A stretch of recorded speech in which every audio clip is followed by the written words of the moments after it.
Hi, I'm Jean Nolte, editor at Fons & Porter. And I'm Colleen Tauke. I'm the sewing specialist at Fons & Porter.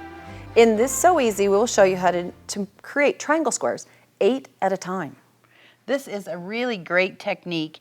It's not only quick and easy, it makes them more accurate. Exactly. So the first thing you're going to do is cut 2 squares of the fabrics you want in your triangle squares. And the size of these is twice the finished size of your triangle square unit plus 1 3/4 inches.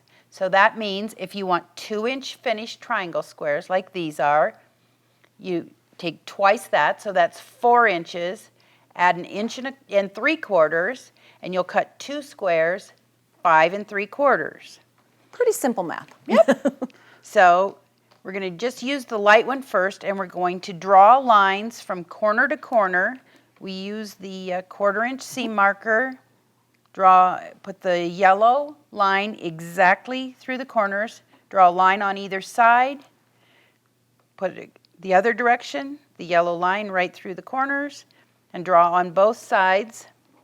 If you don't have the 1/4 inch seam marker, you can draw a line from corner to corner and then draw another line 1/4 inch away on each side of it. The tool makes it just so nice, though. A little faster, yeah. And so then we're going to put those right sides together, and you would sew on all 4 of those drawn lines. And so we have one that's actually already sewn, and I am going to now cut it Normally, apart. you probably wouldn't sew with red thread, but we want you to see that we have sewn in both directions, so bright red thread for you. Okay, so the first thing I'm going to do is cut it in half from top to bottom, and the ruler is going to be on the 2 7/8 inch line because that's halfway, but it's also right where those lines cross because that's the center. And I'm going to rotate the mat. It's kind of like cutting a window pane, an X up and down through it. So. And then I'm going to do the same thing. Make sure that everything stays aligned. I don't wiggle. Then I'm going to do the same thing here. This is a little different cutting than we're used to. We're used to always staying down between the stitch lines. Well, just a second, we're going to get there. And the last thing you're going to do is cut in between the stitching lines. So that's the last.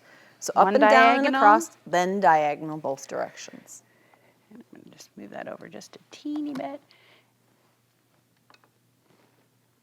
Now, if you had to make a lot of triangle squares for a project, there we go. Or if you wanted to do something scrappy and you could cut large squares out of all of your scraps and then create all these wonderful triangle squares at once, it would be fun. So you can see we now have 8 triangle squares, and we open those up, we press them toward the dark, and you'll have this. Yield 8 triangle squares in one simple process. Thanks for joining us today. To see more of our Sew Easy videos, go to fonsandporter.com.